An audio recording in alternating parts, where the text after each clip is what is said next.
Assalamualaikum warahmatullahi wabarakatuh. Bismillahirrahmanirrahim. Alhamdulillahilladzi waffaqa ibadahu li ta'atihi.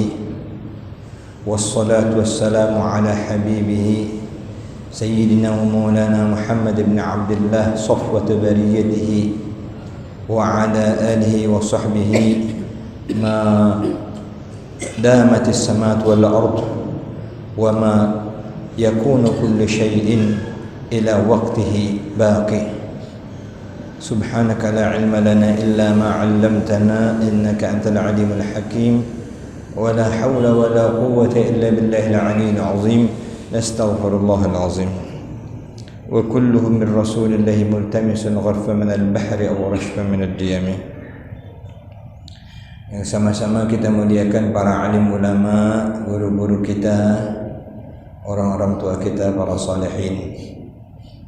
Imam Masjid Nurdin yang kita muliakan. Alhamdulillah ada guru kita, teman saya, Guru Muhtadir, yang minggu lalu kita sebut namanya, malam hari ini ada bersama kita. Bapak-bapak, ibu-ibu, yarhamni yarhamkullah. Semoga Allah merahmati kita, semoga Allah menjagakan kita, semoga Allah senantiasa memberkahi kehidupan kita semua. Amin ya rabbal alamin. Pada malam hari ini kita akan ma'rifat kepada Allah Subhanahu wa taala melalui mengenal namanya Al-Muqaddim dan Al-Muakhir. Minggu lalu Al-Qadir, Al-Muqtadir. Malam hari ini Al-Muqaddim, Al-Muakhir. Berkata Syekh Muhammad Bakhit hafizahullah, Al-Muqaddim dan Al-Muakhir adalah nama Allah Subhanahu wa taala yang ke-71 dan ke-72. 71 dan 72. Kita insyaallah dipanjangkan Allah umur kita sampai nanti ke nama Allah As-Sabur yang ke-99. Dikit lagi ya. Ini yang ke-71 dan 72. Al-Muqaddim dan Al-Muakhir maknanya Al-Muqaddim itu yang mendahulukan. Al-Muakhir maknanya yang mengakhirkan atau yang mengemudiankan. Dialah Allah Tuhan yang mendahulukan sebahagian sesuatu dan mengakhirkan atau mengemudiankan sebahagian sesuatu yang lain. Ada yang diawalkannya, ada yang diakhirkannya. Misalnya yang pertama kali Allah Subhanahu wa taala jadikan ke dunia ini dalam sosok manusia Nabi Adam alaihissalam. Awal penciptaan Allah awal penciptaan dari Allah Subhanahu wa taala adalah nur Nabi kita Muhammad sallallahu alaihi wasallam. Dalam Maulid Al-Habsyi ada disebutkan ketika Sayyidina Jabir bin Abdullah Al-Ansari bertanya kepada Rasulullah, "Ya Rasulullah, akhbirni an awwal syai'in khalaqahu Allah qabla al-asya'." Ya Rasulullah, beritahu aku apa yang Allah ciptakan sebelum segala sesuatu ini ada. Apa yang pertama kali? Maka Nabi kita menjawab, qala ya Jabir, inna Allah khalaqa qabla al-asya'i nura nabiyyika Muhammadin sallallahu alaihi wasallam min nurih. Bahwasanya sesungguhnya Allah Subhanahu wa taala menciptakan sebelum ada sesuatu ini, yang pertama kali diciptakannya adalah nur Nabi Muhammad SAW dari nurnya Allah Subhanahu wa taala. Jadi ada yang diawalkan Allah, didahulukan Allah dalam penciptaan, ada yang diakhirkan Allah dan dalam berbagai segala hal ada yang diawalkan, ada yang dikemudiankan. Dialah Allah yang mendahulukan sebahagian sesuatu dan mengemudiankan sebagian sesuatu. Ada kalanya pada zat seperti mendahulukan sebab dan mengemudiankan musabbab. Sebab dulu ada, baru akibat. Sabab dan musabbab. Dan ada kalanya pada kemuliaan seperti mendahulukan para rasul daripada umatnya. Dan ada kalanya pada keduanya seperti didahulukan laki-laki atas perempuan dan orang tua atas anak-anak. Orang tua duluan hidup, anak-anak baru hidup. Aku lola tua, ini lala mau hidup. Nah, kita bapaknya. Tidak ada yang bisa mendahulukan bagi sesuatu yang dilambatkan. Kalau Allah ingin melambatkan atau mengakhirkan, tidak ada yang dapat mendahulukan kecuali Allah saja. Dan tidak ada yang bisa menunda sesuatu yang Dia dahulukan. Artinya yang telah Allah lambatkan tidak ada yang dapat mendahulukan. Tidak ada yang dapat menunda sesuatu yang didulukan oleh Allah kecuali Allah Subhanahu wa taala. Dialah al-muqaddim dan dialah al-muakhir, yang mendahulukan dan yang mengakhirkan. Dia mendahulukan sesuatu yang patut didahulukan karena ada hikmah yang Dia ketahui, dan mengemudiankan sesuatu yang patut dikemudiankan karena ada hikmah yang Dia ketahui, baik mengenai firman Allah Subhanahu wa ta'ala atau ciptaannya. Dalam Al-Quran dicontohkan dalam firman Allah, "Was-sariqu was-sariqatu faqta'u aydiyahuma." Artinya, dan pencuri laki-laki dan pencuri perempuan, maka potonglah tangan keduanya. Pencuri baik laki-laki atau perempuan, hukumannya adalah potong tangan. Ada tafsilnya, bukan asal potong, bukan. Kalau sudah jadi hobi, jadi profesional bidang itu, gawenya memang mencuri, baru dipotong. Ada Pak polisi kita, Pak Sutrisno ya. Pak Sutrisno ya. Jadi hukum Islam itu ada tafsilnya. Tidak semerta-merta mencuri langsung potong tangan. Kalau mencuri karena kelaparan, tidak apa-apa. Orang tidak mau ngasih, dia minta, tidak ada yang ngasih, terpaksa dia mencuri. Sebab kalau dia tidak ada makan, dia mati secara adatnya. Tapi kalau sudah jadi kebiasaan, nah itu nanti lain.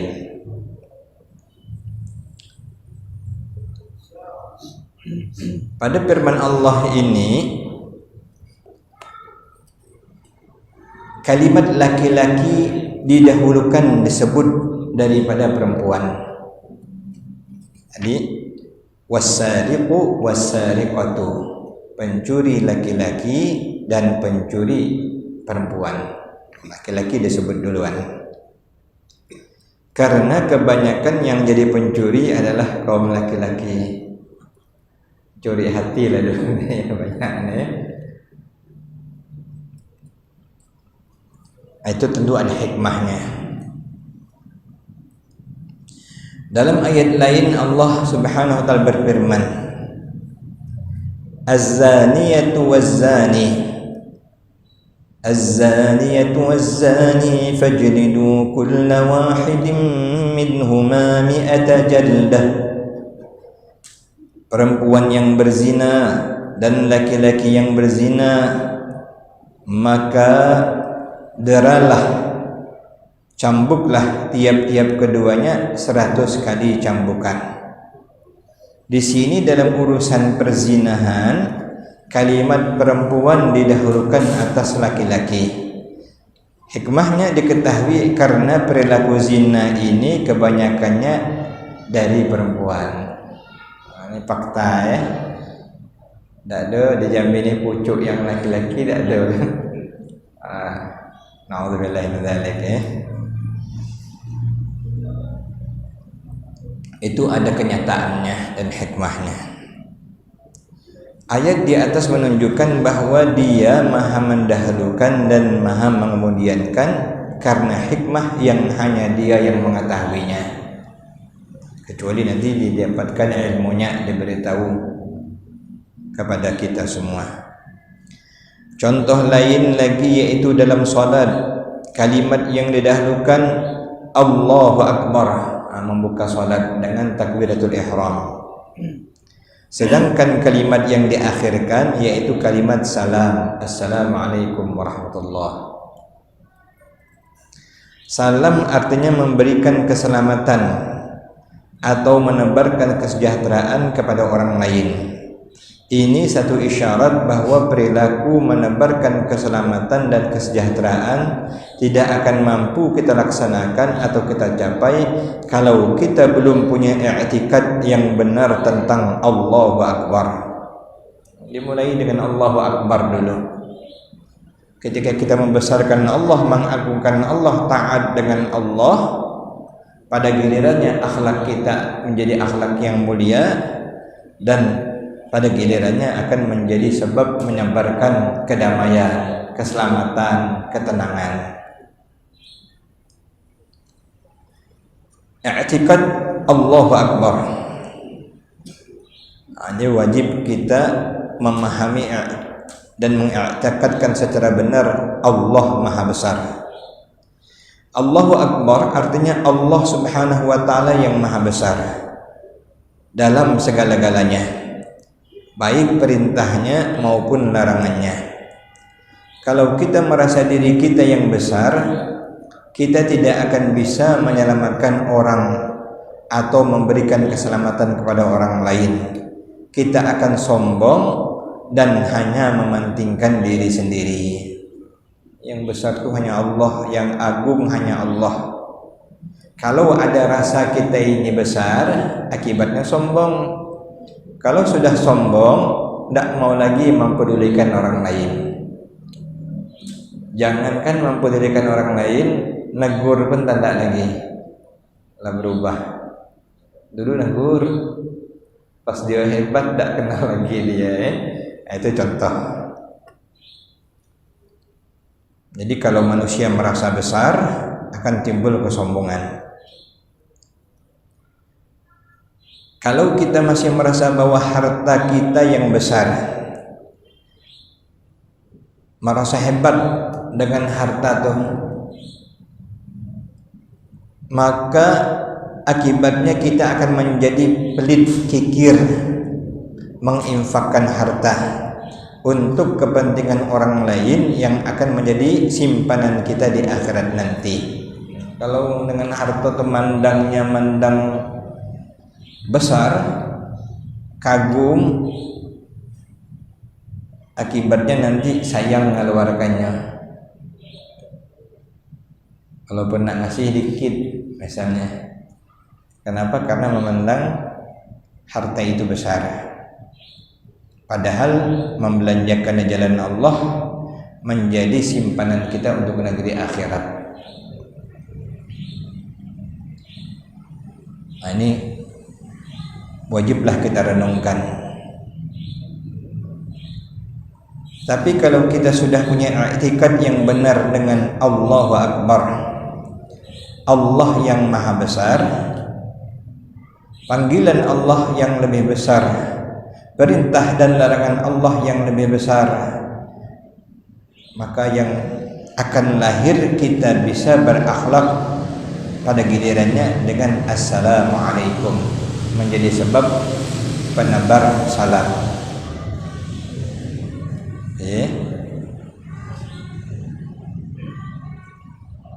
Macam kita masuk masjid ini, mestinya kita merasa kecil, yang besar hanyalah Allah Subhanahu wa taala. Kalau sudah masuk masjid, kepentingan hanya kepentingan untuk Allah Subhanahu wa taala. Kalau masih HP yang kita sibukkan, sementara kita mau berzikir, sementara kita mau mendengarkan pengajian, berarti belum lagi itu ya, masih menyibukkan bahwa diri kita penting sehingga kita sibuk dengan perkara-perkara yang kita anggap besar. Itu contoh saja. Apabila kita sudah beriman dengan nama Allah Al-Muqaddim dan Al-Muakhir, dan juga kita mesti punya akhlak muqaddim dan muakhir, mendahulukan yang mesti didahulukan dan mengemudiankan yang mesti diakhirkan. Jadi kalau kita sudah dapat memahami lalu beriman dengan nama Allah Al-Muqaddim dan Al-Muakhir, maka akhlak kita pun akan dapat menjadikan kita mana yang diutamakan, mana yang diakhirkan. Menjadi tahu kita, khususnya yang hubungannya dengan ridha Allah Subhanahu wa ta'ala, mana yang mesti didahulukan, mana yang nanti dulu. Mendahulukan yang mesti didahulukan dan mengakhirkan yang mesti diakhirkan. Adapun hal-hal yang mesti kita dahulukan antara lain, pertama, mendahulukan ridha Allah daripada ridha selain Allah. Untuk mendapatkan ridha Allah dulu, baru ridha selain Allah. Itu yang paling utama kita pikirkan untuk mengambilkan keputusan adalah ridha Allah Subhanahu wa ta'ala. Kalau kita hendak memakai pakaian, kita senang dengan pakaian itu, orang juga senang dengan apa yang kita pakai, tapi kita mesti tanya hati kita, apakah Allah juga senang jika kita pakai pakaian itu atau tidak. Ukurannya ridha Allah dulu, baru nanti ukuran manusia. Ini kita sering mendahulukan ukuran manusia dulu, ukuran Allah nanti dulu. Manusia ini nampak, aku Allah tak nampak katanya ya. Padahal Allah tak pernah berpisah dari kita. Allah setiap saat menyaksikan kita, Allah setiap saat memperhatikan kita. Kalau Allah senang baru kita pakai. Ukurannya Allah dulu. Ke masjid nih misalnya, ke masjid saja, ukurannya Allah dulu yang senang, bukan orang lain. Kalau aku ke masjid nanti si fulan senang, bapak ini senang, ustadz ini senang menengok aku di masjid, boleh saja. Tapi semestinya Allah dulu yang menjadi ukuran kita. Oh Allah senang jika aku ada di masjid. Oh Allah senang jika aku ada ikut pengajian. Maka karena Allah kita melakukannya. Adapun yang lain-lain itu sebagai pendukung saja, sebagai motivasi saja.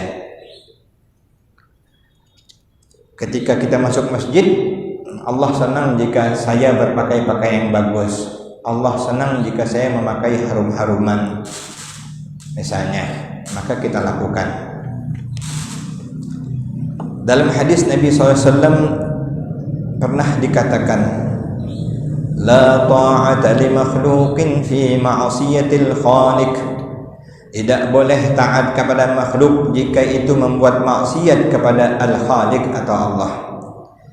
Bahkan haram hukumnya mentaati makhluk jika perintah makhluk itu adalah maksiat kepada Allah.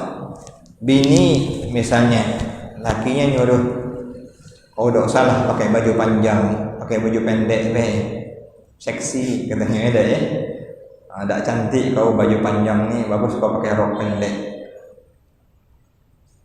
Istrinya haram mentaati perintah suami tersebut. Kenapa? Karena isi perintahnya bertentangan dengan perintah Allah Subhanahu wa ta'ala. Demikian siapapun juga, asal perintahnya bertentangan dengan perintah Allah, isinya maksiat kepada Allah, tidak boleh kita mentaatinya. Keridhaan semuanya itu yang kita kehendaki hanyalah keridhaan Allah Subhanahu wa ta'ala. Namun terkadang ada saatnya kita harus memilih karena setiap saat tidak sama. Jika kita benar-benar beriman dengan nama Allah Al-Muqaddim dan Al-Muakhir, maka kita akan dapat memilih ridha Allah di atas ridha yang lain. Jadi ridha Allah kita dahulukan sebelum ridha yang lain. Yang kedua, mendahulukan ridha kedua orang tua atas ridha diri sendiri. Mendahulukan ridha orang tua atas diri sendiri bisa terwujud dengan 10 perkara. Dalam hadis Nabi bersabda, ridallahi fi ridal walidain, keridhaan Allah terletak kepada keridhaan kedua ibu bapa kita. Memberi makan ibu bapa yang pertama, kalau mereka ingin atau berhajat. Jika kita makan makanan enak, setidak-tidaknya kita bawakan untuk mereka. Bahkan kita mesti korbankan kepentingan kita jika mereka menginginkannya. Ini salah satu yang menjadi pelajaran bagi kita, bagaimana dapat membuat orang tua ridha. Apalagi kita serumah dengan orang tua, dekat dengan orang tua. Kaget kita beli makanan bawa masuk kamar, makan berdua bini, cuman orang tua tahu. Jangan ya. Dulu kan orang tua, kapan perlu biarlah orang tua yang makan, kita tidak, jika memang itu sedikit.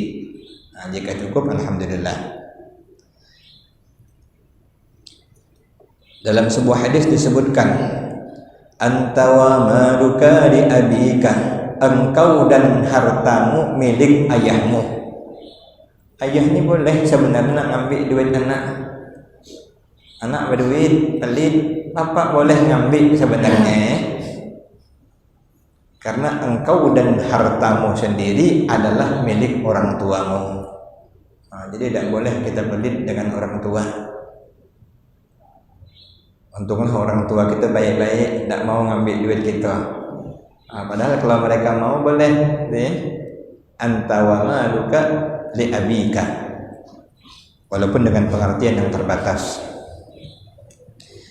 Al-Imam Hasan setiap kali diajak makan oleh ibunya Sayyidatu Fatimah, Sayyidina Hasan sibtun Nabi, Sayyidah ahli syabab ahli jannah, penghulu para pemuda syurga, cucunya Nabi kita Sayyidina Hasan alaihissalam. Kalau diajak makan oleh ibunya Sayyidatina Fatimah Zahra, maka beliau duduk menghadap ibunya. Jika ibunya sudah selesai, baru beliau juga makan. Tidak mau makan dulu dia ya, selesaikannya ibunya dulu. Kalau kita tidak ada dulu, tangkap dulu gitu ya. Banyak adab kita kenanya. Ketika ditanya mengapa demikian, beliau menjawab, jika aku makan bersama ibuku, aku khawatir ibuku juga mengingini apa yang aku ambil. Jadi aku utamakan ibuku dulu. Lagi pula terbatas. Beliau-beliau orang-orang terbaik pada masa kehidupan dunia ini, mereka sangat sederhana. Rasul sederhana, anak-anaknya sederhana, kecuali jika ada kelebihan. Memberi mereka pakaian jika mereka berhajat. Kalau orang tua berhajat, tengok pakaian kita, bagusnya nak baju kau nak, besok beli baju baru lagi, bagusnya nak baju kau nak, minggu depan pakai baju baru lagi anak, orang tua nyebut lagi cantiknya baju kau. Ini anak tak ada paham. Kapan orang tua muji, nyebut cantik, manis dan sebagainya itu, belikan juga lah untuk orang tua. Tak ada paham ilmu mantik itu kata ya. Kalau orang tua suka, orang tua memuji, berarti di hatinya ada keinginan. Mestinya dia diberikan juga. Jika mereka berhajat, maka diberikan. Banyak kita sebagai anak, orang tua nak obat, orang tua nak makan. Kalaupun kita belikan makanan, tak ada banyak dia makan. Belikanlah 10 biji jeruk, paling sebiji yang dimakannya. belikanlah sekilo anggur, paling-paling setangkai dia habis, yang lainnya kita lah makannya deh. Ada. Nah, cuman kita ini kadang-kadang minta ampun dengan Allah. Syagalatna amwaluna wa ahluna. Dalam Al-Quran Allah menyebutkan itulah penyakit manusia, sibuk dengan hartanya, anaknya, bininya, terhadap Allah tinggalan lagi terhadap orang tua. Nah, bahkan banyak, mohon maaf, yang menjadi durhaka dengan ibunya dewek. Waktu belum kawin bukan main taat dengan orang tuanya, pas sudah kawin tidak nampak lagi. Alasan ngapo? Aku payah ninggalkan bini katanya. Nah ini astagfirullahaladzim.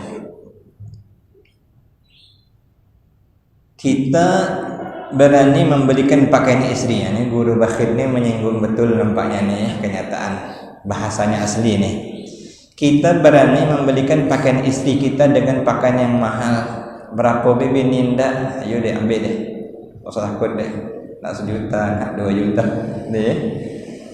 Nah, sekarang baju mahal-mahal Pak. Apalagi kalau yang bikinnya itu artis deh. Penjahitnya itu. Sedangkan orang tua kita yang tidak mampu, kita biarkan mereka berpakaian yang lusuh. Berarti kita masih mendahulukan kepentingan diri sendiri ketimbang kepentingan orang tua kita. Banyaknya lah kita dikenalnya minta ampun kita dengan Allah Subhanahu wa ta'ala. Jadi kalau masih ada orang tua, berusahalah kita, anggaplah tidak hebat-hebat niat, tapi sudahlah kita tingkatkan lagi ya, kita tingkatkan lagi. Yang ketiga, berkhadam kepada mereka jika mereka minta kita untuk melayaninya. Orang tua kita sakit, kita perhatikan, kita jaga ya. Itu luar biasa pahalanya. Yang keempat,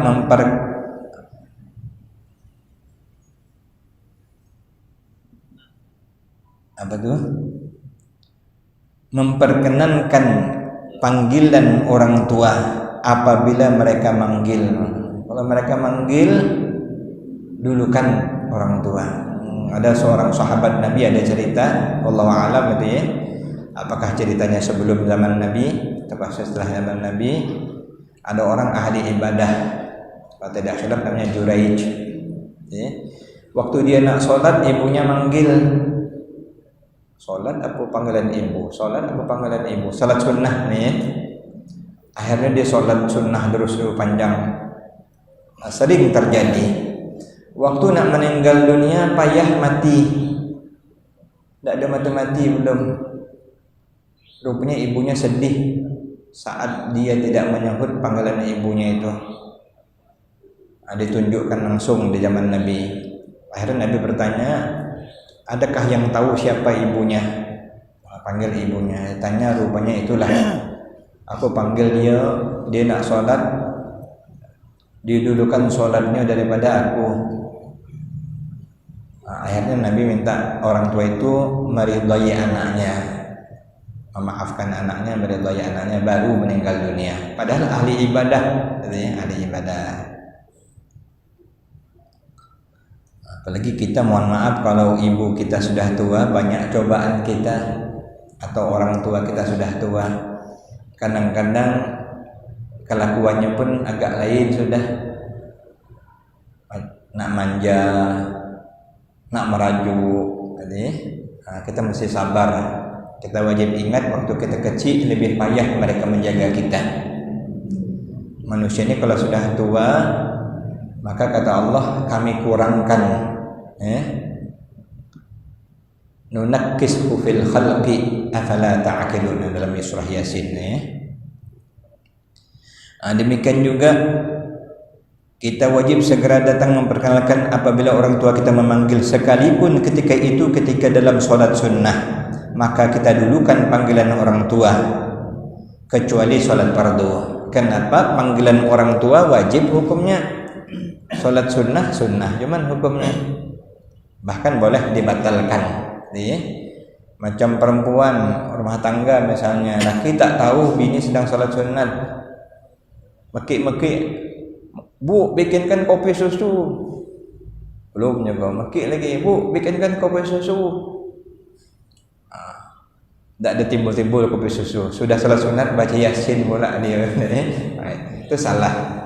Menyahut panggilan laki wajib.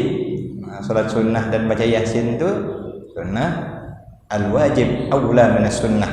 Kaidah fikih ini, yang wajib didulukan daripada yang sunnah. Yang kelima, mentaati yang mereka suruh atau yang mereka larang selama tidak bertentangan dengan ajaran Allah Subhanahu wa taala. Kita taati perintah mereka, jauhi larangan mereka. Yang keenam, lemah lembut berkata-kata dengan mereka. Berat nih cobaan nih. Orang tua sudah kadang-kadang kelakuannya sudah berubah. Dikit nak merajuk, dikit nak marah. Nah, kalau kita tak sabar, besok tinggi suara kita. Nah, ini masuk dalam larangan Allah. Wala taqul lahuma uffin wala tanharhuma. Jangan kamu katakan jangan kamu hardik mereka berdua. Wa qul lahuma qaulan karima. Jawab dengan jawaban yang lembut. Itu ujian untuk kita. Yang kedelapan, yang ketujuh, tidak memanggil mereka dengan sebutan nama. Artinya panggillah dengan nama dengan panggilan yang paling hormat. Masa manggil orang tua dengan panggilan yang buruk, panggil nama, ya. Basisi ini artinya memang yang gelar-gelar yang tak bagus ini. Panggillah dengan panggilan yang kasih sayang. Ummi, Ma, itu panggilan paling sayang kita, Ma, gitu ya.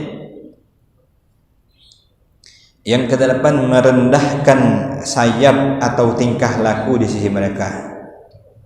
Wakhfid lahuma janahal dzulli minar rahmah dalam Al-Qur'an. Rendahkan sayap kasih sayang. Tingkah laku kita nak sopan, nak lembut di hadapan mereka. Wakhfid lahuma janahal dzulli minar rahmati wa qur rabbighfirhuma wa qur rabbirhamhuma kama rabbayani shaghira. Doakan, ya Allah, sayangi orang tuaku sebagaimana mereka mendidik aku, menjaga aku sewaktu kecil. Makanya kita berdoa, Rabbighfirli warhamni Rabbighfirli waliwadayya warhamhuma kama rabbayani shaghira. Nah, itu jangan lupa setiap doa, khususnya saat kita sholat sunnah, kalau tidak bisa berjamaah, mesti ada sholat doa untuk kedua orang tua itu. Ada seorang ulama besar mengatakan kalau sudah kita lupa mendoakan orang tua setiap saat kita, itu menunjukkan sudah dahsyatnya jauhnya kita itu ya. Yang kesembilan, apa yang kita senangi untuk diri kita, kita senangi untuk orang tua kita. Apa yang tidak kita senangi untuk diri kita, sebaliknya jangan juga diberikan kepada orang tua. Yang kita senang bagi ke orang tua, yang kita tak senang jangan dibagi. Ini yang kita tak senang, baju sudah buruk, bagi ke orang tua. Alhamdulillah ya. Dahsyatnya kita. Makanan yang sudah tak bagus lagi, alhamdulillah ya. Sudah sisa-sisa baru diunjuk orang tua. Waktu makanan yang enak tidak mau. Yang ke-10, mendoakan ibu bapa kita dengan maghfirah dan rahmah. Bagian ulama mengatakan jika tidak menyertakan doa kepada orang tua ketika berdoa, doa itu tidak akan makbul. Tidak ada makbul doa itu kalau tak mendoakan orang tua. Sekurang-kurangnya dalam doa kita, Allahumma ighfirli wa liwalidayya, ya, seperti kita baca itu, Allahumma ighfir lana dzunubana wa liwalidayna warhamhum kama rabbawna shighara, misalnya. Mesti masuk dalam doa kita. Kalau tidak, dikatakan doa itu tidak akan dikabulkan Allah. Yang ketiga, terkait apa yang didulukan dan apa yang didudukan. Mengutamakan atau mendahulukan keridhaan suami bagi seorang istri daripada keridhaan dirinya sendiri. Yang pertama, ada 10 perkara caranya. Yang pertama, memperkenalkan panggilan suami ketika suami memanggil. Nah, cepatlah datang, minimal nyahut dulu. Dek, tidak ada jawab.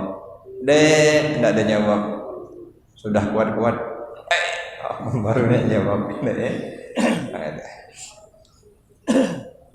Padahal yang lebih bagus jawab langsung datang. Kita dengan orang tua gitu juga. Yo, tidak ada muncul.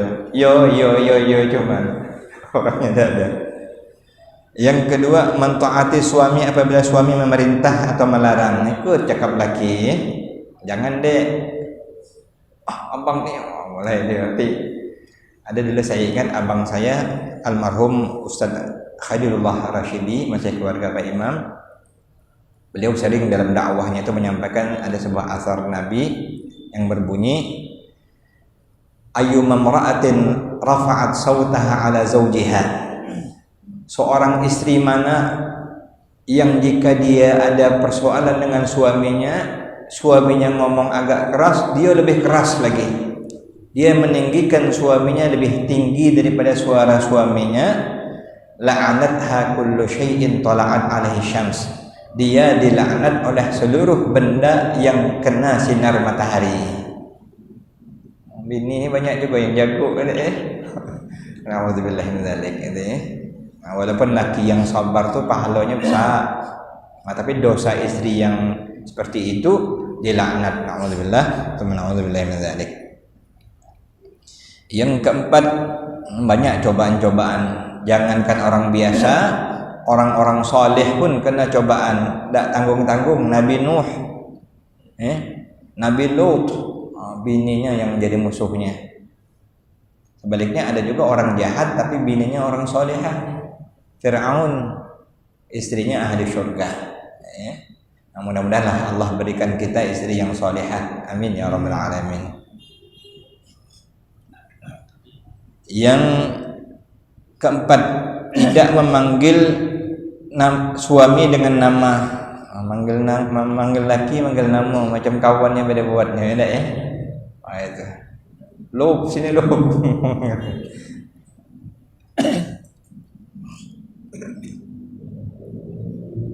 Mohon maaf, adat kami di Banjar bagus, itu mirip Arab. Kalau manggil itu, misalnya nama anak kita yang pertama Fatimah, oh Abah Fatimah, gitu. Macam Ustadz Anwar Sadat tuh, bininya manggil, oh Abah Zahra, namanya Fatimah Zahra, jadi ya, obati kita, Anwar Sadat.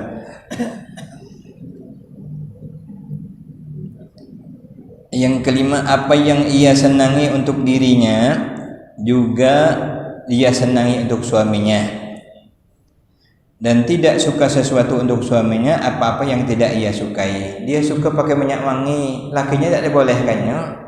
Apa nanti cewek entar nampang katanya, tapi dia pakai minyak wangi, itu tak kena, tidak itu. Dia beli baju bagus, kirim Lazada, kirim Shopee, kirim untuk dia dewek, coba lakinya tak. Itu contoh. Yang elok tu ajaklah. Laki ni luar biasa, bukan memuji. Kita ni sayang dengan bini ngalah terus. Adik bela, abang tak payahlah.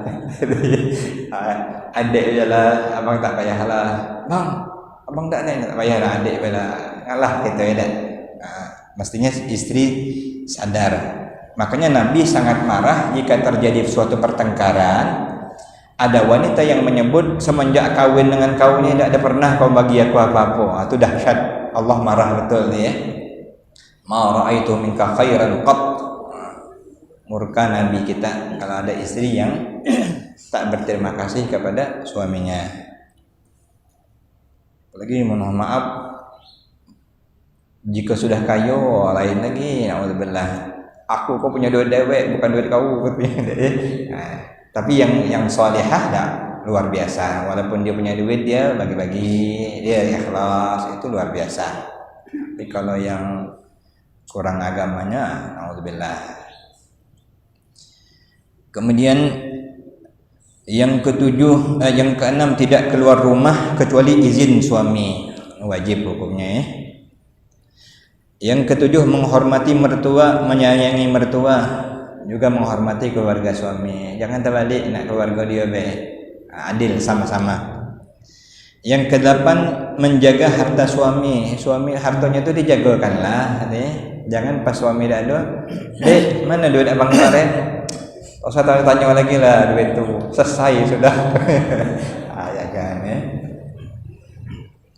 Yang kesembilan, tidak memasukkan orang lain tanpa izin suami. Tak boleh. Nerima tamu kalau tak ada laki, apalagi itu orang lain, tak boleh. Kesepuluh, berdoa untuk suami. Doakan suami itu yang baik-baik. Apabila perempuan bersifat dengan 10 macam ini, maka dia disebut sebagai bidadari yang dikirim Allah dari syurga. Bidadari syurga. Ada lagu almarhum Uji tak dulu ya? Bidadari syurga.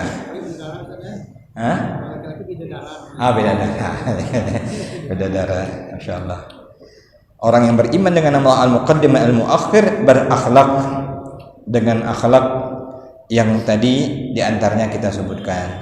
Mudah-mudahan Allah Subhanahu Wa Taala menolong kita, bagi yang suami yang baik, bagi istri yang baik, bagi anak-anak yang berbakti kepada kedua ibu bapanya, dan mendahulukan siapa yang kita muliakan, guru-guru kita, para alim ulama, dan hal-hal yang wajib didahulukan, dan mengetahui mana yang dimuliakan. Wallahu a'lam bissawab wa ilaihi al-marji wal ma'ab. Amin ya Allah ya rabbal alamin. Bismillahirrahmanirrahim. Alhamdulillahirabbil alamin. Allahumma shalli ala sayyidina Muhammad wa ala ali sayyidina Muhammad. Allahumma ya muallima Ibrahim 'allimna wa ya mufahhima Sulaiman fahhimna. ربنا آتنا في الدنيا حسنة وفي الآخرة حسنة وقنا عذاب النار وصلى الله على سيدنا محمد وعلى آله وصحبه وسلم والحمد لله رب العالمين. السلام عليكم ورحمة الله وبركاته.